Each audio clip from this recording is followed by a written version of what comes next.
अब जो है क्वेश्चन खखोरने लगा है कि अब दमनकर्ता कौन था, अंग्रेज नेतृत्व कौन करने वाला था। तो अब इसे भी आप लोग को याद करना पड़ेगा। हेलो दोस्तों, स्वागत है आपका टू द पॉइंट में। आज हम लोग 1857 की क्रांति के बारे में समझेंगे कि 1857 की क्रांति जो है क्यों हुआ। आखिर 1857 की क्रांति के बारे में जैसे कि हम लोग जानते हैं कि हर एक एग्जाम में एक ना एक क्वेश्चन ले ही जाते हैं। जैसे कि देखेंगे बिहार में जो है हमेशा बीपीएससी का एग्जाम होता है। पिछला बार बीपीएससी देखेंगे या उसके पिछले बार बीपीएससी देखेंगे, सारे बीपीएससी में एक ना एक क्वेश्चन या बिहार दरोगा में एक क्वेश्चन जैसे पूछ लिया जाता है। जैसे बिहार का फेमस क्वेश्चन है बीपीएससी का कि 1857 की क्रांति में बिहार से नेतृत्व कौन किया था, तब कुंवर सिंह। वैसे बहुत सारे क्वेश्चन इससे रिलेटेड हमेशा एग्जाम में पूछ ही ले जाते हैं। तो आज हम लोग इसको पूरा अच्छा से समझ लेंगे और समझने के बाद इससे जितना ऑब्जेक्टिव बनता है सारे ऑब्जेक्टिव को देख लेंगे, जिससे कि इस सारा जो भी है आपका डाउट जो है A to Z क्लियर हो जाएगा। तो आइए देखते हैं आखिर ये 1857 की क्रांति जो है 1857 में ही क्यों हुआ। क्यों नहीं कि 1800 जो है 55 में हो गया या 56 में या फिर 1858 में क्यों नहीं हुआ, क्यों 1857 में हुआ और होने का क्या कारण था या फिर इसका क्या परिणाम हुआ, इससे विद्रोह का क्या प्रभाव पड़ा। ये सारे चीज को इस वीडियो में समझेंगे। सबसे पहले समझते हैं कि आखिर क्यों हुआ ये विद्रोह। ये विद्रोह होने का कारण क्या था। तो विद्रोह होने का कारण जो था राजनीतिक कारण, आर्थिक कारण, धार्मिक कारण, सामाजिक कारण, तात्कालिक कारण, सारे कारण इसमें महत्वपूर्ण है। सारे कारण के एक एक करके हम लोग समझेंगे कि सारे कारण। देखिए, कोई भी विद्रोह होता है या फिर कोई भी घटना घटता है ना, तो डायरेक्ट एक ही बार नहीं हो जाता है। बहुत पहले से उसमें खिचड़ी पकते रहता है, बाद में जाके एक बैग निकलता है। तो वही जाकर 1857 में निकला एक क्रांति के रूप में ले लिया। तो उस समय तात्कालिक कारण एक घटना घटा था। सारे इस वीडियो में समझते हैं।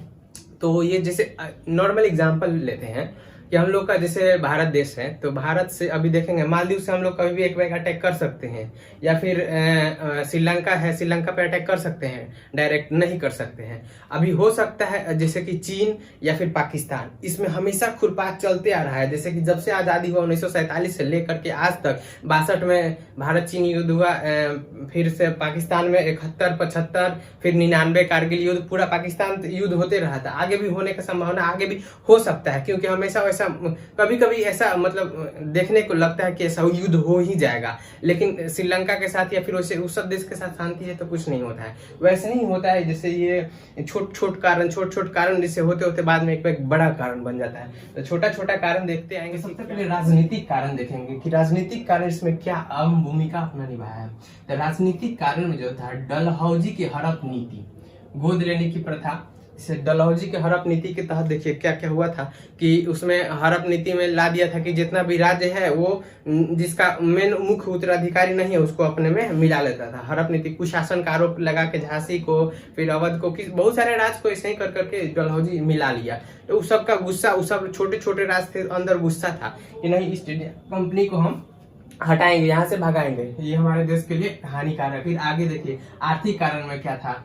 ये जो था अस्थायी बंदोबस्त, रैयतवाड़ी और महलवाड़ी बंदोबस्त था। ये जो हॉल्ट मैकिंजे वगैरह जो लगाया था, आर्थिक कारण ये था कि वो सारा बोल दिया था कि अस्थायी 19% और रैयतवाड़ी 51% और महलवाड़ी 30% भूमि पर। ये सारे आर्थिक कारण में आया था। जैसे कि यहाँ पे अलग अलग लगा दिया था। अस्थायी जो है रैयतवाड़ी 51%, रैयत मतलब होता है किसान बोल दिया था कि यहाँ पे जितना भी भूमि है, भूमि से सारे लोग जो है कर वसूल के एक किसान को देंगे। मतलब किसान डायरेक्ट सूर्यास्त कानून था, सूर्यास्त कानून के तहत उसे ले जा करके सारे ईस्ट इंडिया कंपनी के जो गवर्नर था उसको जाके पेश करना होता है, देना होता था। तो नया कानून लाते जा रहे थे। तो वो सब धीरे धीरे अंदर गुस्सा भड़कते जा रहा था। धार्मिक कारण में हो जाएगा। 1850 में धार्मिक अधिनियम कानून लिया दिया था। धार्मिक अधिनियम कानून के तहत क्या लाया था, उसमें ये बोल दिया था कि जो भी हिंदू है, तो हिंदू अगर कोई ईसाई धर्म को अपनाता है तो उसे जो है अपने पैतृक संपत्ति में हिस्सा दिया जाएगा। अगर वो हिंदू जो अपने जो है सिख धर्म को अपना छोड़ के और किसी और धर्म को अपना लेता है तो उसे पैतृक संपत्ति में हिस्सा नहीं लिया जाएगा। तो ये भी सब तो एक एक कारण बनते गया, छोटा छोटा कारण था। ये हो जाएगा धार्मिक कारण में। आ जाएंगे सामाजिक कारण में क्या था।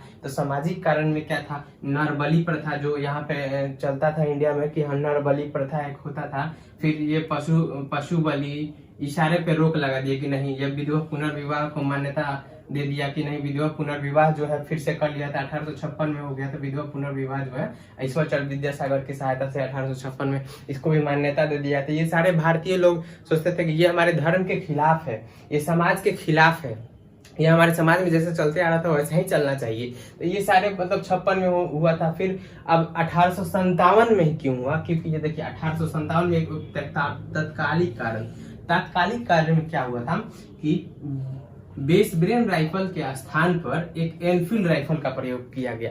एक नया अंग्रेज क्या किया कि उस समय चलता था कौन, base brain rifle. Base brain rifle जो था नॉर्मली ऐसे चला सकते थे, लेकिन जो है बेस ब्रेन की जगह पे क्या एनफील्ड राइफल आ गया।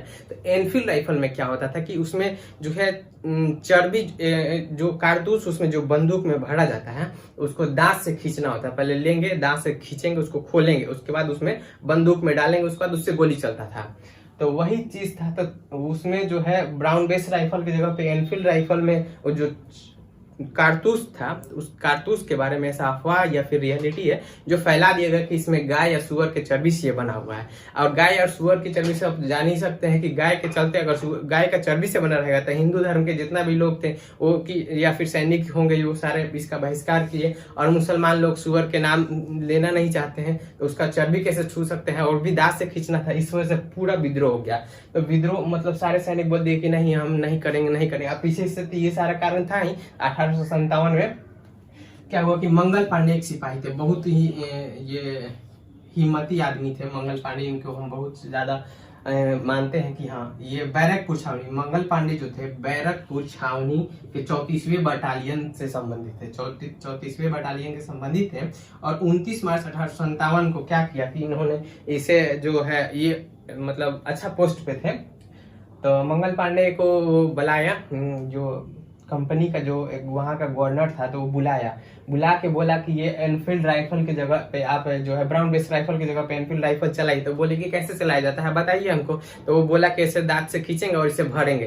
तो बोला कि ठीक है, भर के दिया, इसको लिया, लेके दोनों को ठाई ठाई मार के खत्म। ये जो है कौन था, जनरल ह्यूसन और जनरल बाग, दो को डायरेक्ट मार के हत्या कर दिया। कब, तो 29 मार्च 1857 को उसको दोनों के मार गोली मार के हत्या कर दिया। इस वजह से मंगल पांडे को गिरफ्तार कर लिया। जब गिरफ्तार कर लिया तो वहां के जितना भी इसके सैनिक थे, जितना इसके बटालियन से जो भी थे वो सारे हड़ताल कर दिए, बोले कि नहीं मंगल पांडे को आजाद करो, मंगल पांडे को आजाद करो। तो फिर क्या हुआ कि आजाद तो नहीं किया और वही सारे सिपाही जो थे गुस्सा में ये जो है मंगल पांडे को 29 मार्च को तो गिरफ्तार किया था और 8 अप्रैल 1857 को मंगल पांडे जी को फांसी दे दिया गया। जब मंगल पांडे जी को 8 अप्रैल 1857 को फांसी दे दिया गया तो उसके बाद जो है अप्रैल सारे सैनिक जो है मिल के फिर झांसी की रानी वगैरह सारे लोग प्लान किया कि नहीं हम लोग विद्रोह करेंगे, पूरा खुला विद्रोह करेंगे। तो खुला विद्रोह करने के लिए फिर 10 मई 1857 को मेरठ के सैनिकों ने खुला विद्रोह कर दिया और वो 11 मई को दिल्ली पहुंचे और 12 मई को जफर, वहां पे बहादुर शाह जफर थे या फिर उन्हीं को जहा जाता है बहादुर शाह द्वितीय को अपना नेता घोषित कर दिया और वहां पे जाके बोल दिया कि यहाँ पे हम हमारे सारे विद्रोह मतलब पूरा लेवल पे 1857 में 10 मई 1857 को विद्रोह स्टार्ट हुआ। और मेरठ के, जैसे कि मेरठ कहाँ पे है आप लोग यहाँ पे देखेंगे, ये भारत है, तो भारत में ये दिल्ली के ठीक करीब उत्तर प्रदेश का एक जिला है, वहीं पे है मेरठ से तुरंत दिल्ली पहुंच गया। दिल्ली पहुंचने के बाद वो सारे सैनिक बोले कि यहाँ पे बहादुर शाह जफर, वहां पे मुगलों का शासन रहा था, तो वही बोले कि यही हमारा नेता रहेगा। नेतृत्व उसके हाथों में सौंप दिया कि यही नेतृत्व करेंगे। अब वो भी क्यों नेतृत्व लिया, क्योंकि बहादुर शाह जफर के साथ भी एक कंडीशन था कि उसको लाल किला से निकाल के भेज दिया सब की जाइए आप कुतुब मीनार के पास रहिए। उसको भी अंदर से गुस्सा था कि नहीं ये करना चाहिए, अंग्रेजों को भगाना चाहिए। तो वही 1857 की क्रांति में ये अहम भूमिका ये भी निभाए थे। तो विद्रोही नेता घोषित कर दिया गया। ये सारे हम लोग डीप में आगे भी समझेंगे, ठीक है। यहाँ पे देखिए बिहार में विद्रोहियों की शुरुआत 12 जून 1857 को जगदीशपुर से हुआ था। ये भी क्वेश्चन पूछता है क्योंकि बिहार से हम लोग इस पर फोकस कर रहे हैं कि बिहार दरोगा से रिलेटेड या फिर बीपीएससी तक का काफी अच्छा से इस विद्रोह से काफी अच्छा क्वेश्चन उठाता है। इस वजह से हम बिहार का भी क्वेश्चन इसमें शामिल किए हुए हैं। बिहार में विद्रोह का शुरुआत 12 जून 1857 को जगदीशपुर आरा से हुआ। वहां से नेतृत्व कौन कर रहे थे, तो कुंवर सिंह कर रहे थे।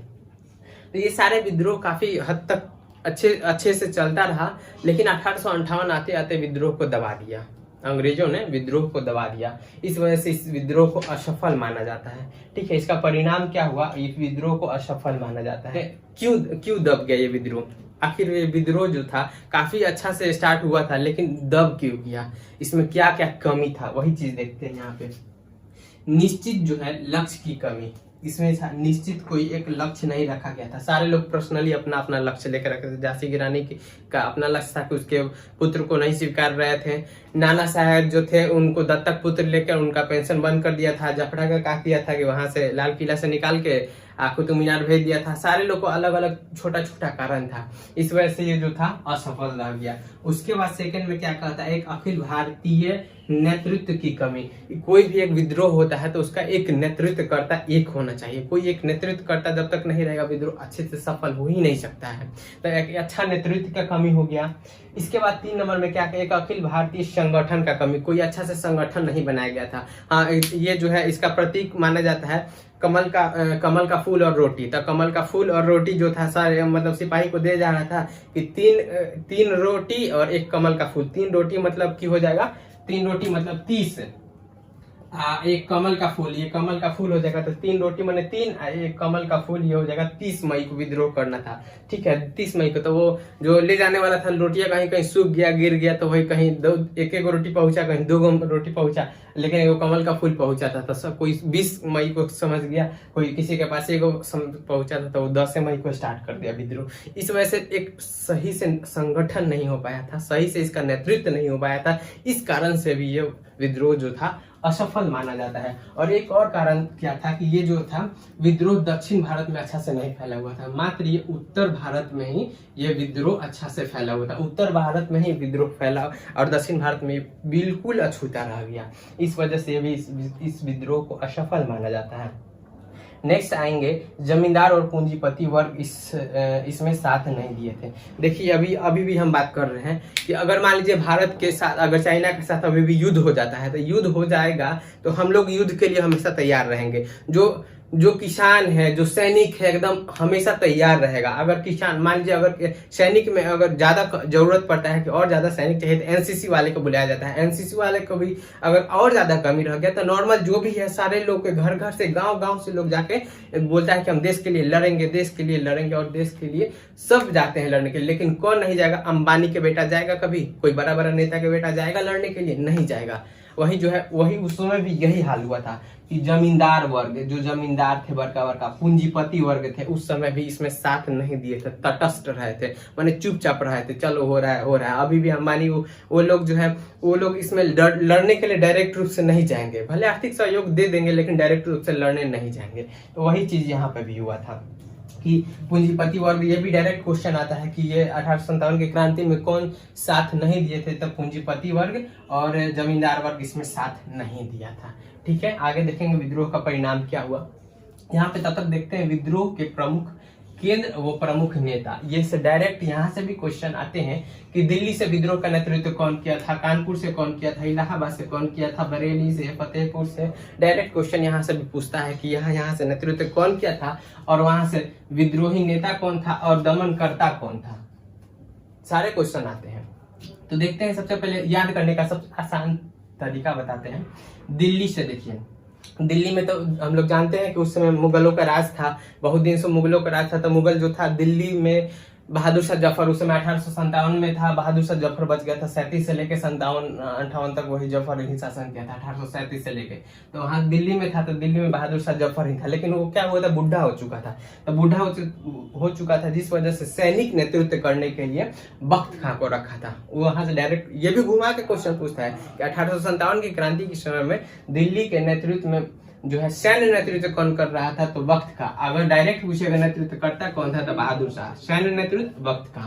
ठीक है, दबाने वाला कौन था? हडसन और निकलसन। दबाने वाला कौन था? हडसन और निकलसन।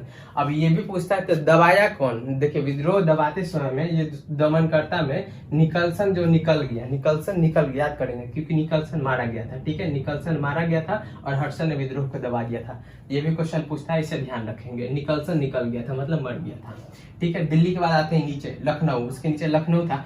लखनऊ से बेगम हजरत महल, बेगम हजरत महल नेतृत्व कर रही थी और उसे कैंपबेल उधर से दबाया था, तो बेगम हजरत महल हार गई, हार के नेपाल भाग गई, ठीक है। बहादुर शाह जफर को गिरफ्तार करके इसे म्यांमार रंगून भेज दिया गया था, ठीक है। आगे आते हैं झांसी या ग्वालियर। झांसी से रानी लक्ष्मीबाई, ग्वालियर से तात्या टोपे। दबाने वाले ह्यूरोज, और यही एक ह्यूरोज था। ये भी क्वेश्चन पूछता है कि किसने कहा था कि झांसी की 1857 की क्रांति में एक अकेला मर्द थी। ह्यूरोज बोला था झांसी की रानी को। पूरा 1857 की क्रांति जो था इसमें एक अकेले मर्द कौन थे? तो झांसी की रानी ही एक अकेली मर्द थी, ठीक है। और ये जो था झांसी की रानी की, जब वहां पे 1858 में ही इनका भी मृत्यु हुआ था, तो 1858 में जब इनका मृत्यु हो गया था तो कोई जल्दी से उनके लाश के पास सट नहीं रहा था कि कहीं अगर गलती से भी थोड़ा सा प्राण बचा रहेगा तो उठ के हमको काट देगी। ये होना चाहिए, डर या खौफ होना चाहिए। ये झांसी की रानी रियल में थी, इनका नाम लेते ही हमारा रूह मतलब रोंगटे खराब हो जाता है कि हाँ एक झांसी की रानी थी। और आजकल के लड़कियां को देखिएगा तो ये वो लिपस्टिक ये वो बहुत करने में अपने आप को बर्बाद करती है। सब सारे को नहीं, मतलब बहुत सारे परसेंटेज ये देखते हैं, ठीक है। आगे देखते हैं कानपुर। कानपुर से नाना साहब और तात्या टोपी, ठीक है। कानपुर से नाना साहब, कानपुर से नाना साहब ये क्यों विद्रोह कर रहे थे? क्योंकि ये दत्तक पुत्र थे, ये अपने पिता का गोद लिए हुए पुत्र थे, इसे ही कहा जाता है दत्तक पुत्र। इस वजह से इनको जो है अंग्रेज सब एक अधिनियम ला दिया, बोला कि दत्तक पुत्र को हम ये नहीं मानेंगे, वहां के नेतृत्व करता नहीं मानेंगे, राजा नहीं मानेंगे। इस वजह से इनका पेंशन जो था, हमेशा पेंशन अंग्रेज भेजते थे कि लीजिए आप पेंशन, वो पेंशन इनका बंद कर देते। ये भी अंदर से मुफ्त ले लेते। ये भी 1857 में अपना भाग लेके निकाले। वहां पे तात्या टोपे थे, या वहां से सैन्य नेतृत्व तात्या टोपे कर रहे थे। देखिए यहाँ पे ग्वालियर से डायरेक्ट नेतृत्व तात्या टोपे, झांसी से रानी लक्ष्मीबाई, और कानपुर से पूछेगा तो नाना साहब, और सैन्य नेतृत्व कानपुर से कौन किए थे? तात्या टोपे। देखिए कैंप, यहाँ से दबाने वाला कैंपबेल, दो जगह से कैंपबेल है। कहाँ से? एक है लखनऊ और कानपुर। ये कानपुर हो गया और ये लखनऊ। कानपुर से कैंपबेल, लखनऊ से कैंपबेल, कानपुर से कैंपबेल, लखनऊ से कैंपबेल। दिल्ली से कौन? हडसन और निकलसन। दिल्ली से हडसन और निकलसन, निकलसन निकल गया, हडसन विद्रोह को दबा दिया, ठीक है। लखनऊ से कैंपबेल और कानपुर से कैंपबेल, ठीक है। झांसी से कौन? ह्यूरोज। झांसी से ह्यूरोज, झांसी और ग्वालियर से ह्यूरोज दबाया था, और ह्यूरोज ही क्या बोला था? झांसी की रानी ही अकेली मर्द है इस विद्रोह में, ठीक है। इलाहाबाद आते हैं। इलाहाबाद से लियाकत अली, भारतीय नेतृत्व कौन कर रहे थे? इलाहाबाद से लियाकत अली। अब कर्नल नील, कर्नल नील। इलाहाबाद और फैजाबाद, देखिए दो बाद आ रहा है, इलाहाबाद और फैजाबाद, कर्नल नील। इलाहाबाद और फैजाबाद, कर्नल नील, ठीक है। इलाहाबाद और फैजाबाद से दमन करता कर्नल नील, ठीक है। इलाहाबाद से लियाकत अली, और ये मौलवी अहमदुल्ला। ये जो काफी मतलब अंग्रेज का एकदम इतना खतरनाक विद्रोही था, इस वजह से डायरेक्ट क्वेश्चन पूछ रहा था कि अंग्रेज का जो है, अंग्रेज इसको पकड़ने के लिए इनाम रखे थे, कुछ पैसा का इनाम रखे थे कि ये मौलवी अहमदुल्ला अगर पकड़ा जाएगा, जो भी इसका पता बताएगा उसको हम इनाम देंगे। बहुत सारे पैसा रखा हुआ था। तो इलाहाबाद और फैजाबाद, इलाहाबाद से कर्नल नील, फैजाबाद से दबाने वाला कर्नल नील। और इलाहाबाद से भारतीय नेतृत्व कौन कर रहे थे? लियाकत अली, और फैजाबाद से मौलवी अहमदुल्ला। ये काफी इंपॉर्टेंट, आप इसे स्टार लगा के याद कर सकते हैं कि जगदीशपुर आरा से, जगदीशपुर आरा से कौन किए थे? कुंवर सिंह और अमर सिंह। जगदीशपुर आरा से कुंवर सिंह और अमर सिंह। ये कौन दबाने वाला? विंसेंट आयर और विलियम टेलर और विंसेंट आयर, ठीक है। जगदीशपुर आरा बिहार में है, ठीक है। तो बिहार के नेतृत्व कौन का? डायरेक्ट क्वेश्चन पूछता है, बिहार से कौन नेतृत्व कर रहे थे? तो कुंवर सिंह। मुख्य रूप से अगर डीप में और क्वेश्चन घुसाएगा, खोरेगा, तो जगदीशपुर से घुसाएगा। तो जगदीशपुर से कुंवर सिंह और अमर सिंह। जब कुंवर सिंह का मृत्यु हो गया था तब अमर सिंह नेतृत्व कर रहे थे। विलियम टेलर और विंसेंट आयर। बिहार से विलियम टेलर और विंसेंट आयर, ठीक है। बरेली से देखेंगे, बरेली से खान बहादुर खान। बरेली से कौन किया था? खान बहादुर खान, ठीक है। और विंसेंट आयर। बस से बरेली, बस से विंसेंट आयर। बस से बिहार, बस से विंसेंट आयर, ठीक है। बिहार से विलियम टेलर और विंसेंट आयर, बरेली से विंसेंट आयर, ठीक है। बरेली से खान बहादुर खान। देखिए आप इसे एक दो बार बोल लेंगे, इस वजह से याद हो जाएगा, ठीक है। ये क्वेश्चन पूछता है, इस वजह से मैं इसको टेबल बना के याद करवाने का कोशिश कर रहा हूँ। फतेहपुर से अजीमुल्ला, फतेहपुर से अजीमुल्ला। फतेहपुर से अजीमुल्ला और जनरल लेनार्ड। ठीक है, फतेहपुर से अजीमुल्ला ये पूछता है। देखिए ये रियल में पूछता है, अब जो है इधर से पूछने लगा है, नहीं तो मैक्सिमम क्वेश्चन यहाँ से उठाता है कि जैसे दिल्ली से कौन नेतृत्व कर रहा था, लखनऊ से कौन नेतृत्व कर रहा था, झांसी से कौन कर रहा था, कानपुर से कौन करता है, भारतीय नेतृत्व। अब जो है क्वेश्चन खखोरने लगा है कि अब दमनकर्ता कौन था, अंग्रेज नेतृत्व कौन करने वाला था। तो अब इसे भी आप लोग को याद करना पड़ेगा क्योंकि कंपटीशन बहुत टफ होते जा रहा है दिन पर दिन।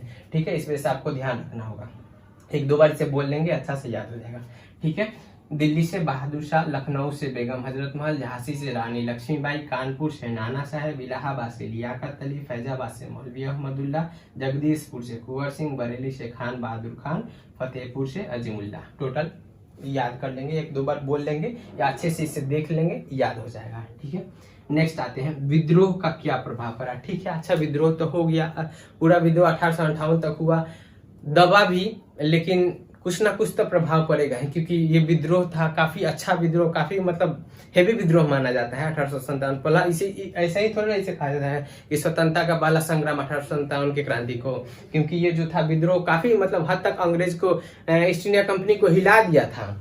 तो वही देखा कि भारतीय वहां पे ब्रिटेन के महारानी देखे कि ना काफी ये जो है भारत में जो है तबाही मचा हुआ है। इस वजह से वो काफी की भारत शासन अधिनियम 1858 पारित की, बोले कि अब जो है 58 में ये उस समय कौन था, लॉर्ड कैनिंग था, गवर्नर जनरल लॉर्ड कैनिंग था। 1858 का अधिनियम इलाहाबाद में वो पढ़ा था अपना घोषणा पत्र महारानी का, उसमें लिखा हुआ था कि अब जो है ईस्ट इंडिया कंपनी जो है भारत में कोई भी नया क्षेत्र को विजिट नहीं करेगी और ये जो है जितना भी क्षेत्र विजय किया है बस उसी में सीमित रह गया। डायरेक्ट इसका शासन अब समाप्त कर दिया जाता है। ईस्ट इंडिया कंपनी का शासन जो है पूरी तरह से समाप्त कर दिया गया और इसका नेतृत्व खुद ब्रिटेन की महारानी ने अपने हाथों में ले लिया। नेतृत्व बोला कि अब तुम लोग के हाथ में नहीं रहेगा, तुम लोग के बस की बात नहीं है, क्योंकि पूरा जहां तहां देख रहे हैं मारकाट हो रहा है। उत्तरी भारत था, अगर इसका सही से नेतृत्व किया रहता तो तुम लोग का पट्टा साफे कर देता सब।